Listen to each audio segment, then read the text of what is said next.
Next year sees the release of two big action movies, starring two of Hollywood's biggest action stars in the shape of Tom Cruise and Jason Statham. In January, Statham teams up with writer Sylvester Stallone and director David Ayer for Levon's Trade, in which he plays Levon Cade, a former counter-terrorism expert drawn back into his old life to rescue a missing girl. Cruise, meanwhile, heads back to the skies, underwater, wherever else he can go, in Mission Impossible.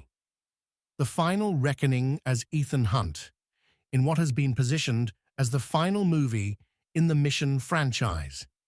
These will both be big cinematic events, but the fact that they are in theaters highlights a curious point. Both action icons have exclusively worked in theatrical films throughout their careers, a rarity in today's entertainment landscape where even Hollywood A-listers embrace the allure of prestige TV and streaming originals. Cruise has long been celebrated as a champion of cinema, refusing to dabble in television or streaming even as the industry evolved, with the closest he's come to television in the shape of a directing stint on an episode of Fallen Angels and a 2024 Olympics appearance. Statham, meanwhile, has a reputation for starring in middling action films, or at least he did, with many thinking his films were straight-to-DVD fare, but that could be simply down to the fact they were discovered on DVD. Surprisingly, every Statham movie has received a proper theatrical release, even his lesser-known efforts like In the Name of the King.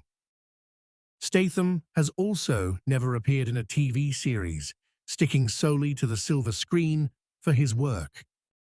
In today's entertainment industry, it's increasingly rare for actors to avoid television entirely.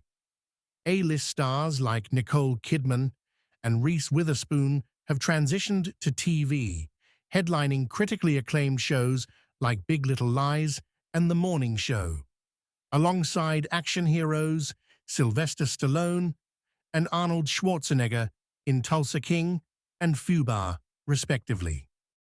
If we look at the two biggest movies worldwide at the box office right now, Wicked and Moana 2, have stars that have featured on TV series. Cynthia Erivo most notably played Aretha Franklin in Genius over 8 episodes, and Ariana Grande famously got her start as a supporting actor in Nickelodeon's Victorious. Moana 2, meanwhile, has Dwayne Johnson, who may well have a claim as being one of the biggest action stars in the world. But he also appeared in hundreds of episodes of WWE's weekly television, where he made his name.